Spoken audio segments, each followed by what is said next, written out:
Hi friends, welcome to my channel. ఈరోజు మన ఛానల్లో రెసిపీ వచ్చేసి చాలా టేస్టీగా ఉండే స్వీట్ కార్న్ వడలు అయితే చేసుకుందామండి. ఇలా స్వీట్ కార్న్ వడల కోసం పప్పులన్నీ ఇలా వలిచేసుకోండి. ఇలా వలిచేసుకొని మిక్సీ అయితే పట్టేసుకోండి ఫ్రెండ్స్. ఇలా మిక్సీ పట్టుకున్న పేస్ట్లోకి అయితే బరకబరకగానే పట్టుకోండి, అప్పుడే టేస్ట్ అనేది బాగుంటుంది. ఇలా పట్టుకున్న దాంట్లోకి అయితే మనమైతే ఒక కప్పు దాకా శనగపిండి అయితే యాడ్ చేసుకుందాం ఫ్రెండ్స్. అలాగే 2 పచ్చిమిర్చీలు అయితే ఇలాగా కోసుకొని వేసుకుందాము. ఒక రెబ్బ కరివేపాకు అయితే యాడ్ చేసుకోండి, టేస్ట్ బాగుంటుంది ఫ్లేవరు. ఇంకా ఇలా సాల్ట్ అయితే యాడ్ చేసుకోండి, మనకి టేస్ట్కి సరిపోయినంత సాల్ట్ అయితే యాడ్ చేసుకుందాం. అలాగే కారం కూడా యాడ్ చేసుకోండి ఫ్రెండ్స్. కారం అయితే తక్కువగానే వేసుకోండి, పిల్లలు తినేది కాబట్టి చూసుకొని వేసుకోండి.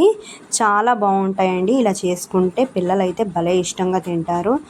పెద్దవాళ్ళైనా సరే సూపర్గా ఎంజాయ్ చేస్తూ తింటారండి, చాలా టేస్ట్గా ఉంటాయి. ఇలా అయితే పసుపు కూడా యాడ్ చేసుకోండి ఫ్రెండ్స్. ఒక 1/2 టేబుల్ స్పూన్ అయితే సరిపోతుంది. 1 టేబుల్ స్పూన్ దాకా అల్లం వెల్లుల్లి పేస్ట్ అయితే యాడ్ చేసుకుందాము.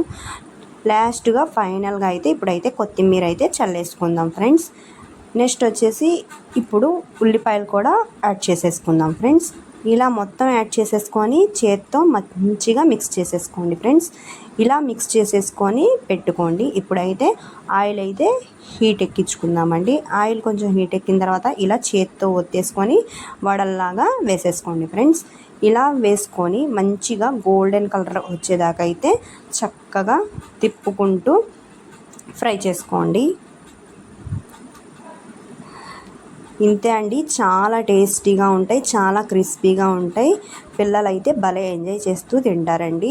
స్వీట్ కార్న్తో ఏ రెసిపీ చేసినా సూపర్గా ఉంటుంది. ఇలా ఒకసారి నా స్టైల్లో స్వీట్ కార్న్ వడలు కూడా చేసుకోండి ఫ్రెండ్స్. చాలా అంటే చాలా బాగుంటాయి. నచ్చితే లైక్ చేయండి, షేర్ చేయండి, అలాగే కామెంట్ కూడా చేయండి ఫ్రెండ్స్. ఇంకా ఎవరైనా సబ్స్క్రైబ్ చేసుకోకపోతే సబ్స్క్రైబ్ చేసుకోండి. Thank you for watching.